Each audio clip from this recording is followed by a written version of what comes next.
Good evening, Bill. Good evening, Sandy. Should we just get all of the nonsense out the way first of all? Could you please tell us how you're feeling? I'm feeling fine. For those of you, you might see I have stitches in my eye because I had some skin cancer removed yesterday. But I'm feeling fine. They got it all. Everybody's happy.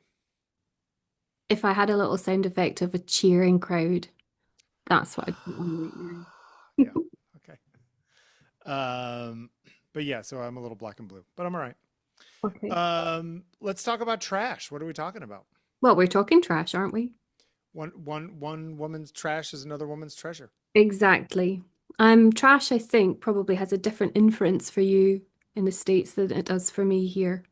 Why is that?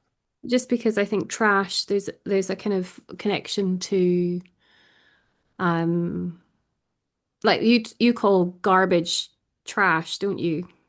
Where you would say rubbish. Rubbish. So is trash sort of have an American connotation to you? It does, but I mean, I might say I'm going to trash that. Oh, it's a verb. So there's a slight difference in it. But anyway, today we're talking about trash, and we're talking about it because of, uh, yeah, rubbish for me, trash for Yep. you. But we could take this in a very kind of fluid way, of course. I want us to start with Noble and Webster, who I think we may have talked about in the past. I'm a big fan. You are. So this is from their long-running series of shadow art or shadow Hmm. works, shadow sculptures. Noble and Webster, a British artist duo born out of the YBA, Young British Artist movement in the late 80s. They met in 1986, became fast friends. They had shared interests. You can read all of that on Wikipedia, of course. But the thing I think is really interesting about them is that their work, whether it's of piles of rubbish that become otherwise then these beautifully intricate details in shadow, or if it's their light works, which do have a relationship with these sculptures as well, of course. It's a kind of an ode to love, maybe between the two of them. It's very much in a bubble about Noble and Webster, as far as I can tell. Noble and Webster's work is. Do you think that this is them personified in the shadow? Well, yeah, I mean, I think about how they maybe approached their artistic union. I mean, they were married for several years. They're divorced now. I think they do still collaborate.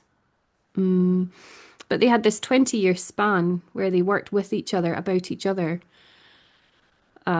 And that to me seems to be, if I was to speak that and not know what their work was, I would think that they sound like, very romantic, whimsical people. Actually, there is a romance to what they do. And it's interesting to me that the method with which they reach that kind of romance is through trash, is through litter, rubbish, amongst other things, taxidermy animals included. Of course, this is dirty white trash with gulls. And of course, the titling of these kinds of works is also of vital importance to our understanding of them or their intention for our understanding.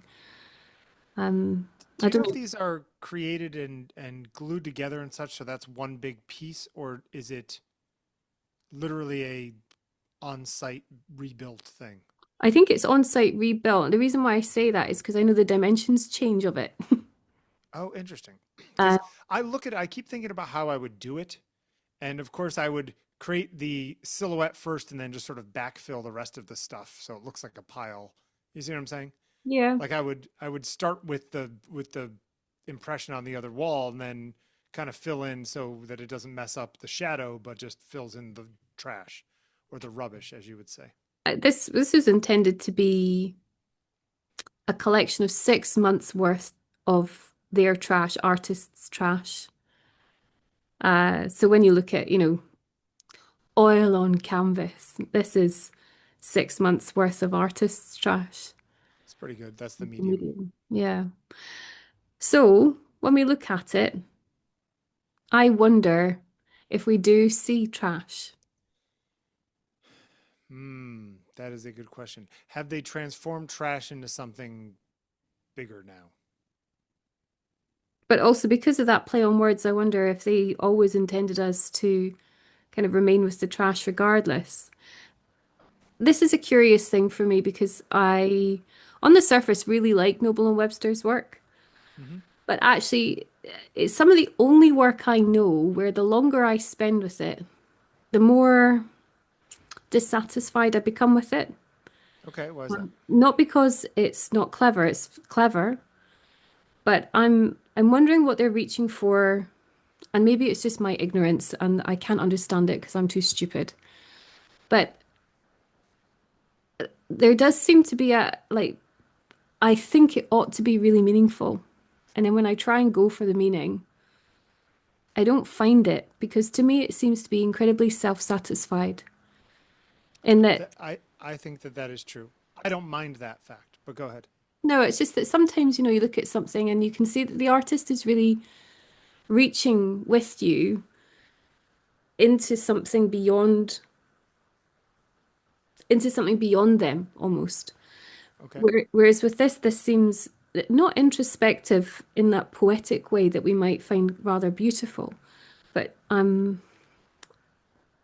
Narcissistic? narcissistic, yeah. Sure.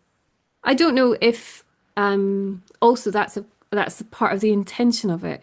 Dirty white trash, and there's a sense that, they went to what is now Nottingham Trent University, for example.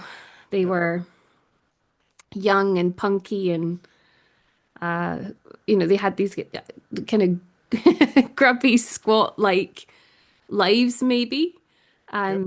And there's a kind of reflection on the kind of politics of the time and where popular culture was moving to and from, all kind of tied up with these codes and litter and the gulls eating the chips and stuff about British class and position in society. There's all that stuff that you could pick out from this. Sure. But it could just be clever. Yeah, and that's where I start to lose interest. And then I started thinking, well, does this mean that this is in actual fact rubbish? And I never think this about art, never. Uh, It's funny because like I look at this and I enjoy this far more than Tracy Emin's Tent. Yet to me, even though Emin's tent is something that is about a kind of self awareness, it's an autobiographical piece of work, so Mhm. it's introspective. It's also so incredibly touching and vulnerable and See, I see that as really narcissistic, that like a lot of her work. But see, I guess it's just eye of the beholder, right? This is like the one man's trash is another person's treasure.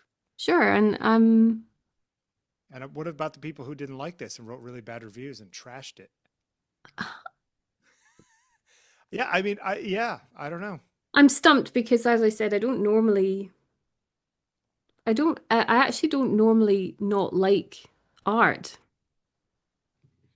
but this beyond that initial kind of, oh, look at that, that's so clever. Sure. I don't know where I go with it. Yeah, it's I funny want, because there's a lot of contemporary art that I look at and I don't even get the ooh, that's clever. I just get the huh. So at least this had the clever for me, you know? Maybe I'm just a shallow viewer. no, I mean, there's also something about, again, maybe a particularly British flavor to this, which is to do with a class system that I think isn't recognized um, or as Sure. obvious other places. And that goes for the next thing actually as well. I mean, I've chosen this Classic. photograph. It is a classic. Martin Parr. God, see, it's funny. I always look at all these pictures that Martin Parr took at like wherever the hell he took these pictures New at, at Brighton Brighton. or whatever. Yeah. And like the ones of the women behind the counter, and there's a hot dog one or something, And I just look at them like, this just looks awful. Like, like being here looks awful. This whole situation looks awful. These people are awful. Like everything about it just is like, ugh, to me. but you know, But there's maybe he's something the one again making about these movies. this where, Martin Parr has been interviewed many, many times. He's very accessible. He's by all accounts a very lovely, quiet, mild-mannered human, but he's got a really keen eye, one could say, and he's observed England particularly, warts and all, for such a long time. I think some people assume it's to be disparaging about these kinds of English people, and actually, it's not that at all. There's a great deal of, again, reference, I suppose, to a wider English culture, and I'm saying English, not British, actually, Hmm. that comes from, again, looking at the time span in which he was making this series of, it was, I think, 40 photographs he made for The Last Resort. That's about that kind of late 70s, early 80s period, coming into the Thatcher era, Hmm. the television that was on at the time, Monty Python, and then into things like Steptoe and Son, which you might not know about. A very kind of particular type of humor in Yeah. this, and the kind of absurdity of everyday life, that every detail is actually extraordinary somehow. And Well, he's I was, also just coming out of like a big economic rut too, right? well, yeah, I mean, this is why I mentioned the kind of the Thatcher Yeah. context. Britain was s- depressed, Hmm. and people were struggling, yet flying in the face of that, they were still attempting to enjoy something of life, almost Sure. like in spite of the the failure, even in spite of the But here issue. they are trying to enjoy their chips next to an overflowing trash can and a bunch of styrofoam on the ground. It's just tragic. Is it tragic or is it actually truly amazing? Now, I use this photograph a lot in teaching because I like to use it to get students to think about how they do bring their cultural bias and their sense of privilege to what they see, and they are horribly rude about these people. And then when we sit with this photograph and others like it for a while, we come to notice that these people actually are great. And the reason is that, in spite, again, this word, in spite of um, all the poverty and unemployment and hard times, all those things, they're still they're still participating in a family activity. We can judge that family, but they're Sure. participating in a family activity. It made me think about how we value people and how we, this idea that, Noble and Webster use that play on dirty white trash, the idea that they're, a bit scuzzy and low class and so on. And actually, here we are confronted by what ostensibly is a working class of England in the 1980s. And we could say, yeah, they're trashy people. But they're enjoying something, even though Sure. the odds are stacked against them. They're not being they're not being narcissistic and navel gazing. They're simply getting on with it. No, I guess it's just sad that this is the best they could do. This was the only bench they could find. It feels like, oh well, there's no other benches. Everyone's full. Like I guess we'll sit down next to the trash. It just feels so defeated to me. See, I think that when I have this photograph in my mind for long enough, this is absolutely not defeatist. This is triumphant. Okay. This is like, sod it all. I want my chips. Yeah. My child is having a tantrum. My husband's a prick. I'm Hey, how do you know I'm he's a prick? Maybe I'm she's the prick. exhausted. I'm going to sit here and I'm going to have my chips. And I think that's fantastic. And actually, I'm sure that Martin Parr has said somewhere I've read that he talks about finding the eccentric in the working class, really.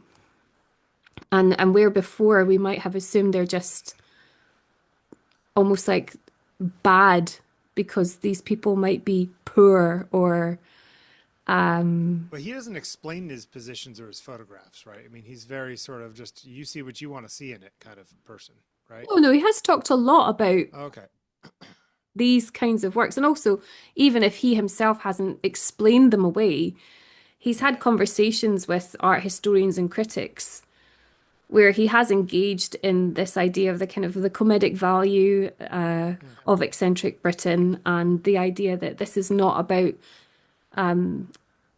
looking at these people and thinking they're terrible, actually. It's about looking at them and thinking, isn't this marvelous? Aren't Do they you see brilliant? do you see comedy in Martin Parr's pictures? Often, yes, but I think that's also maybe those references I was talking about, which is slightly Yeah, yeah, unfair because they wouldn't translate to an American audience unless they're very niche. yeah. They all Uh, feel tragic to me. So it's just interesting. It's just looking at things a different way. Yeah. but is the tragedy because if we were to sort of take this scene and we were to put it into an American context, it would be tragic. Maybe yeah, maybe it's just yeah, just a cultural baggage thing. It's just but then again, I'm not sort of a black comedy fan. No, but I want you to really look at that, and that's the scrutiny, I think. Um, you come from a privileged background, Bill. No, but like actually what it is about it is that I identify very empathetically with these people and I just think, oh, this is the best they could do. And that just feels tragic to me. Like like it may be that like this is a very exciting they finally put together the money and had the time off to take a holiday with their kids and like they end up sitting next to trash. Like that just feels like the a sad end to a, a, a positive decision. I don't know. It's just, I don't know. That's, I see his stuff as tragic, but that's just me. But I also, you know, I look at this and I think, this is why I don't have kids. that's what, that's all I think. But that's, you know, me. An equivalent for me would be, you know, you go into a restaurant where you intend to be fancy and your table is next to the toilet, Sure, sure. Yeah. right? So Yeah, that that is that drives me what crazy. you are seeing here, kind of. Yes. Yes. Do you, this is very hard to answer, I'm sure, honestly, when we're recording. Do you look at other people and think they're trash? No, I do see other people and I feel sorry for them because if I were in their situation, I would feel bad about myself. Doesn't mean that they're feeling bad about themselves, but it's just like if I sort of put myself in their position, I'd be mortified. There's a lot of situations like that Can you give that I me an have. example? Oh God, I don't know. Not off the top of my head, but let me see if I can come up with one. Sorry, my brain's not working. I haven't gotten a lot of sleep in the past few days, but I'm just wondering about this currency that we have, though, with people, like, the social cues that we look for, the way we measure each other and pe- so on. people eating meals alone makes me very sad. If they look like if there's people who sit down and they look like, oh, I'm just going out with myself because I want to be alone, but then there's other people I see alone where it's just like you didn't have anyone to go to dinner with, and that's really tragic to me. I'm sure we've actually talked about that particular thing that you fear before, because that Yeah, is obviously which something. is weird because I'm alone all the time and I'm fine going out and eating alone, and I'm not desperately looking for somebody else to sit with, even if I don't have anybody to be with. I just feel like other people. Yeah, I don't know. There's something about it that just like it makes me sad, But especially doesn't that older people. doesn't that signal to you that one of your greatest fears is eating alone? No, and not, and again, I know. Yeah, maybe, but it's just funny because like I personally don't fear it that much because I do it all the time. But maybe it's that Well, I've it's on done it your all the terms, time. though, isn't it? It's Yeah, on. maybe. Sure. Whereas I think that because you are somebody who has such a strong network of others around Yep. you, should you want them, I could find somebody. Yeah. I think it Last would night be. I had my surgery thing and two friends came over to hang out and eat dinner and listen to music with me because, you know, I had my eye stitched up, right? Yes, I have that community around me. And as you get older, say those communities shrink and it gets a little more desperate. I don't know. It's the desperation that makes me sad. Do you see desperation here? Yes. It's funny, like your whole thing about I just want to sit down and have my chips. My husband's a prick. My kids having a tantrum. You know the things you just said. each one of those is like I just want to stick my head in my hands and like go to sleep and wake up when it's all over. But isn't that the stuff of actual life, really? And I'm Yeah, arguably. I'm Yeah, going to speak to this from the position of somebody who, you know, have I ever pushed my pushchair when Imogen was a girl, tiny little girl? I've just been so annoyed, tired, sleep deprived. sure. I wouldn't have given a crap if we were, you know, next to a giant turd. I would just have Yeah. wanted to sit down for God's sake. I can just sort of Yep, yep, imagine yep, that kind yep. of feeling, right? Totally. And I'm thinking that there's something else here beyond that signals to you that these people are trashy. And I want to know, I No, want you to say it. I want you to come out and say it. I want you to really be honest about how you I interpret. really don't feel, I really don't, I generally don't see people as trashy unless they're actually just acting like trashy, jerky people and being jerks to other people. And if they had created all of that trash, Right. then I would think, yes, you're trashy people. So this They is created all of this trash. they did. Yes. But I'm sure they would have contained it and put it in the actual, Well, they've made art from their trash. sure. So does that You're mean that really, you are, I don't know, where is this I don't know. But there's some level of, they're putting their energy into taking the entropy and reversing it. okay. So this is trash come good. Yeah, sure. This is trash. Would it matter to you if the last one was not their trash and just stuff they pulled out of a dump? Hmm, Does it I make it more don't meaningful that it is their trash? I think it's meaningful either way. There could be meaning in either of those Yeah. possibilities. I mean, I looked at all sorts of things when I was planning this. I really like the work of I don't know if they're maybe Brazilian artist duo, Guerra de la Paz. The Mexican actually, I think. They construct kind of grottos and large scale installations out of sort of dumped textiles and Sure. recycled textiles. Their work's amazing. But I was also looking just because I was going through things where, you type in art out of trash and like lots of kids' projects crop up or like grad show fashion made from recycled CDs Yep. or something come up. But something that did come up that I know anyway, that's not necessarily but about recycled goods for that point, but it was Boltanski's work, Personne, which was in Paris for a long time, where it's gathered clothing that's been put into these kind of pens. It looks like mass graves. Okay. And Boltanski's used many times over found or retrieved textiles. We don't need to know where they come from to kind of make that connection to death, for example.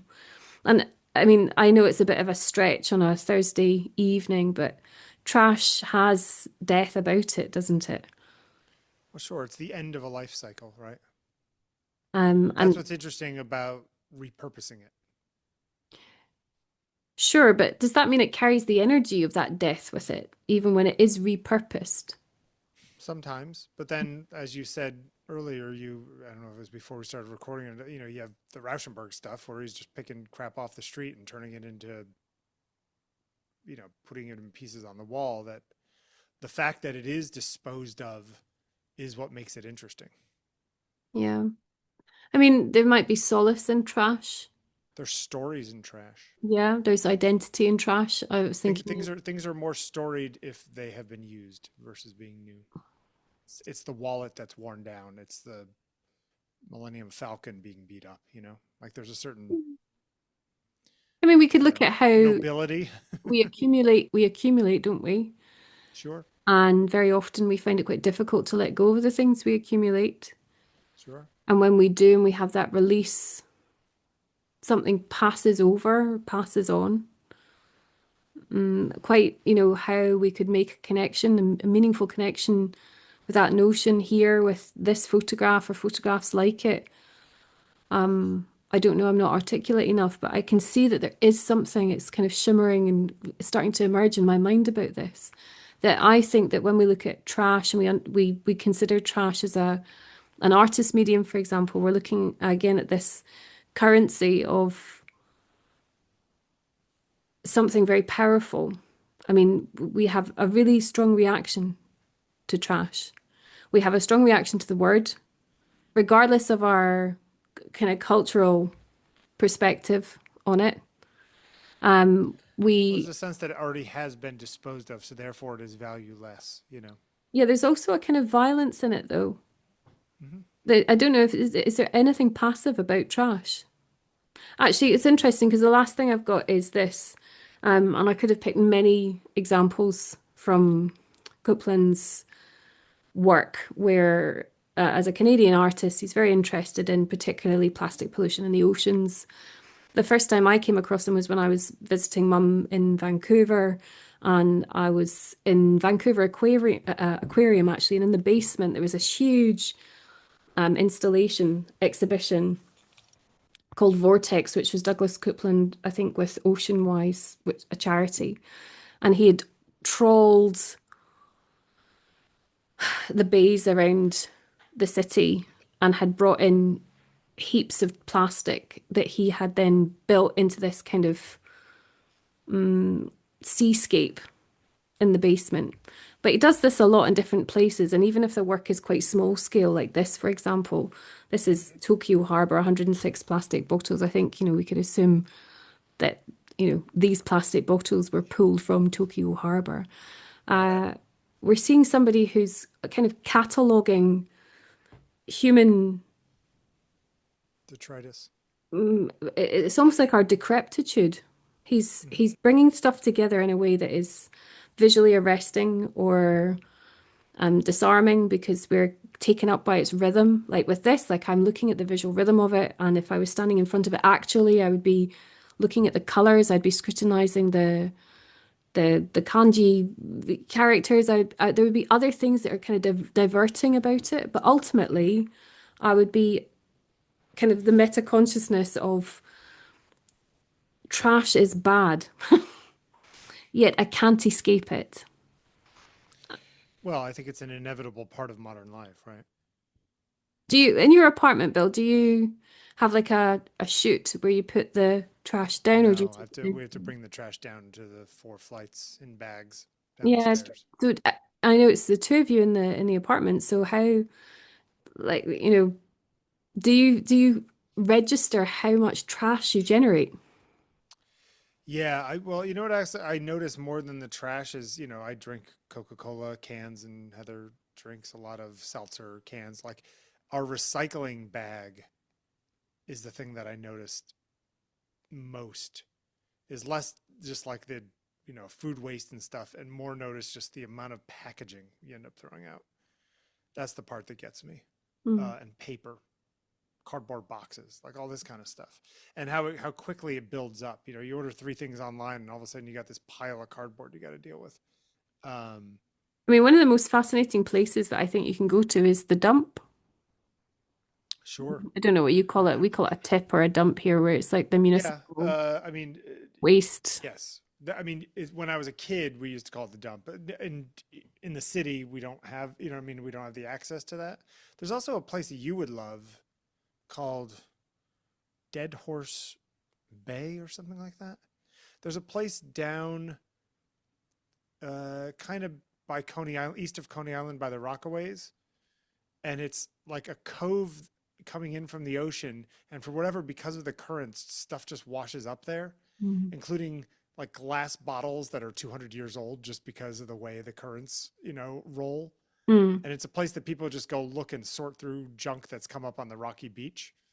Um, but it's almost like nature's version of a dump, you know. Uh, and I think it was so named because like dead horses used to come up there because that's what, when they get thrown in the river or whatever. It's I used pretty to cool. love the bit when I was a girl and I was watching things like The Little Mermaid and the way that Disney had drawn, or the animators at Disney had drawn things like the repurposing of the fork as the hairbrush and Sure. stuff that Ariel would find and use, and these treasures that you started by saying, one woman's trash is another woman's treasure. Sure.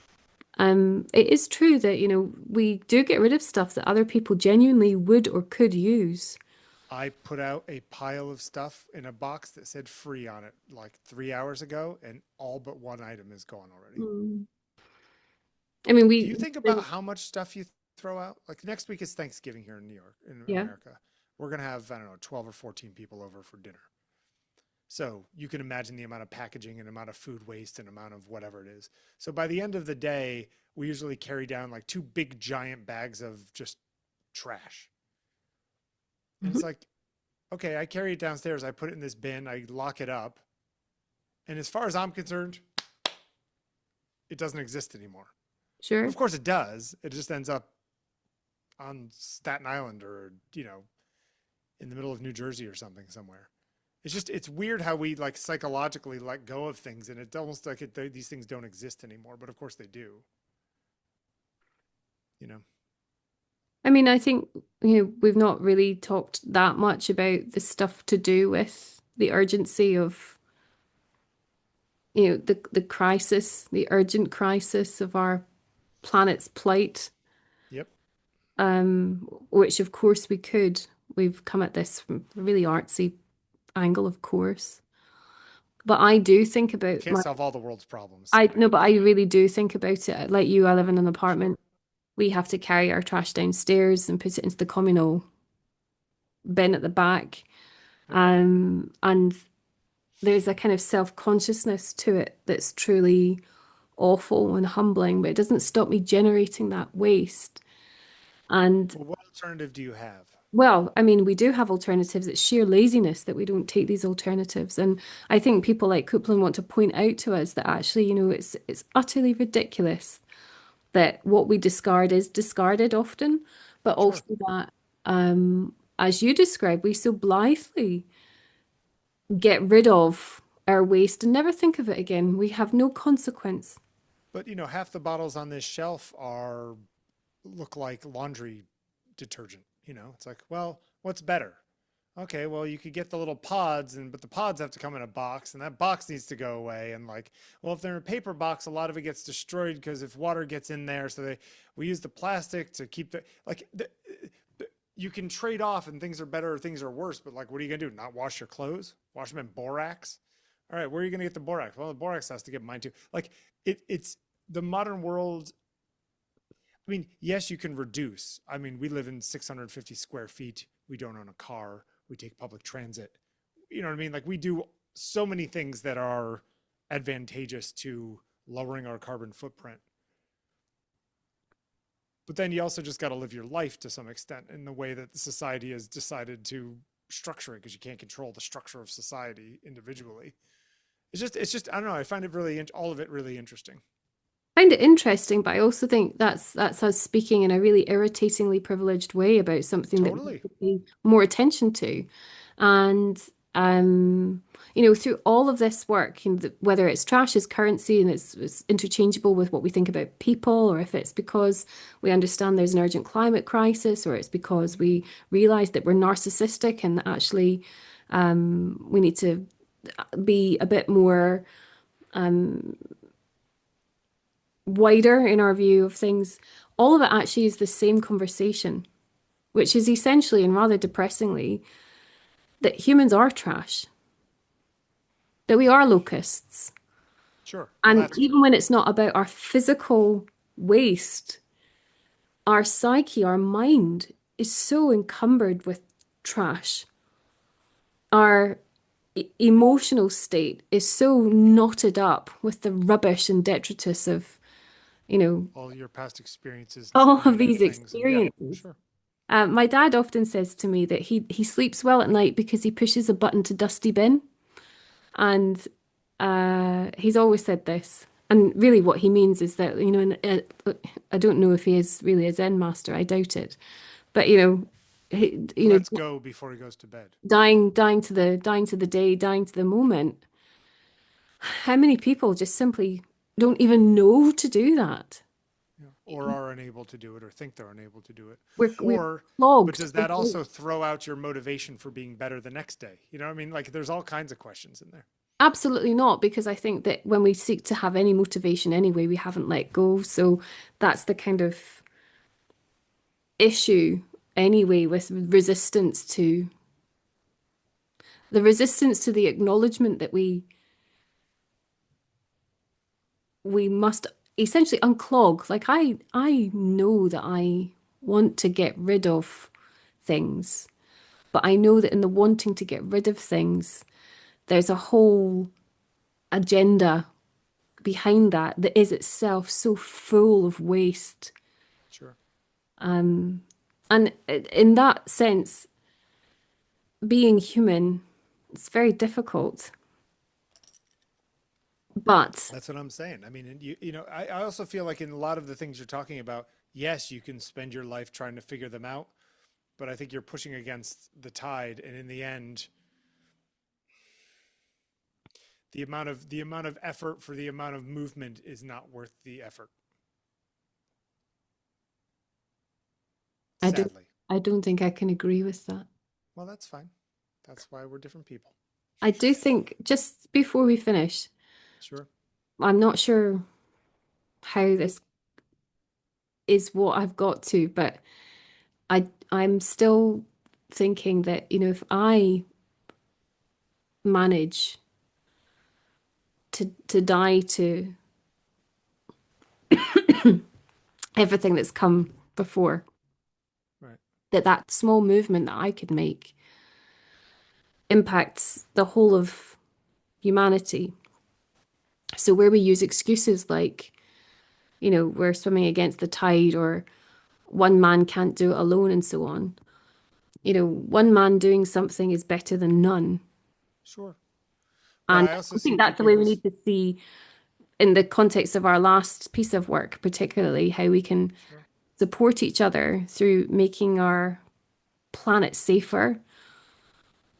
Um, and I also think it's part of the way how collectively we heal as a group, Yeah. post-trauma, the I also trauma think of there's too being many human. too many people in the world in general, so that's the other problem. This is rather a dystopian. Less people, less problems. Dystopian end. Start with skin cancer, end with Well, yeah, it's that kind of a week. bleak future, hopeless. No, there's hope because we're still doing this. That's where the hope comes from. Oh, I don't know about that, Bill. But anyway, um, I do hope that you have a wonderful Thanksgiving next week, Thank you. Yep, even though we'll that's see in a loaded couple up with weeks. all kinds of political No undertones political that conversations at our house. Brits don't know about. Anyway, good evening, Bill. Thank you.